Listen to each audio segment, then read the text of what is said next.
So this is a review for Five Nights at Freddy's Part 2. I bought the bundle set because it's not free anywhere yet. The bundle set for 1 and 2 is like $14.99 on Prime. And I know I'm probably going to watch it often. So is my sister. She's a huge FNAF fan. This one is an hour and 46 minutes long. It's PG-13, horror suspense, and it says the security guard Mike faces new nightmares as his sister's search for her animatronic friends uncovers a dark secret and unleashes a long-hidden horror. So this one starts out with a kids' party at the pizzeria, the original pizzeria, which I think is really cool. They have it's like a whole theme park in there. I do not know the lore. My sister does, and she gets mad at me for liking the movies because they don't match the lore, even though she likes the movies. So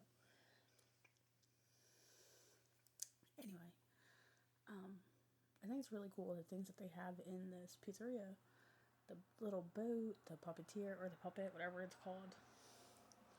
It starts out at this party, and this character, Charlotte, she sees a young boy get grabbed by the bear and taken into the back.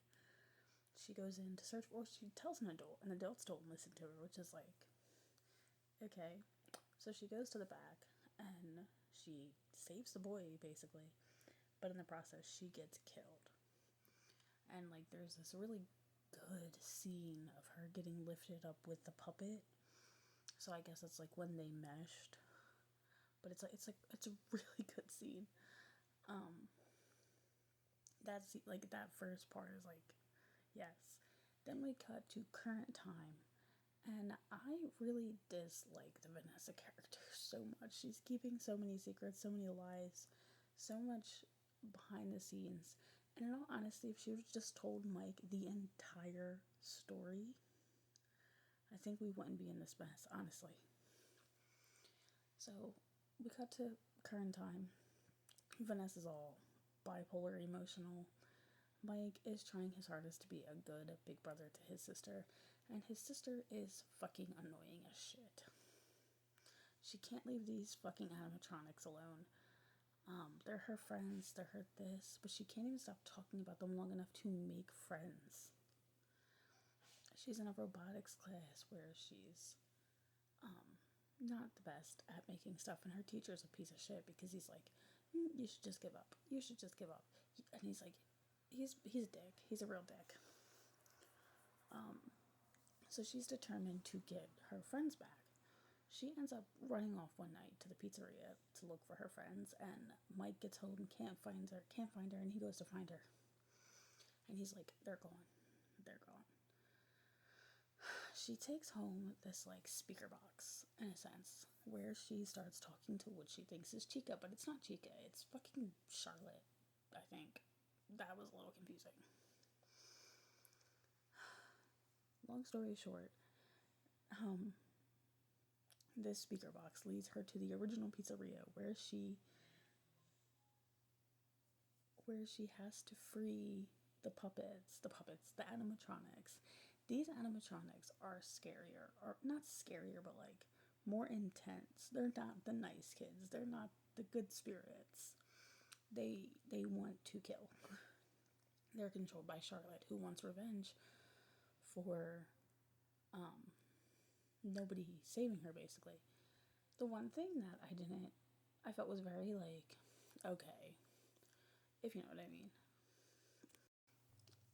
Mike went to go look for his sister, but he ended up going to Charlotte's father's house because he was trying to see if he knew anything, and it was just a weird way they interconnected it. And he gives him a music box. He says, take this music box, please, and play it for her.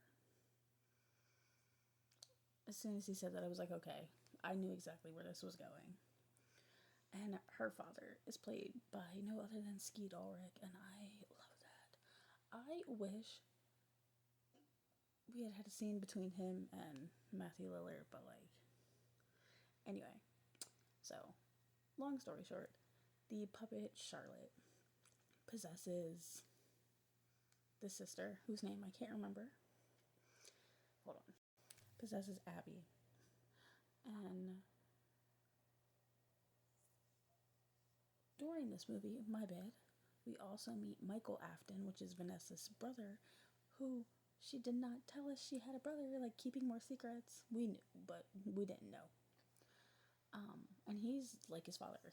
He wants her to come back to the family business and blah, blah, blah, blah, blah. But, so, Charlotte possesses Abby. Mike plays the music box, saves her.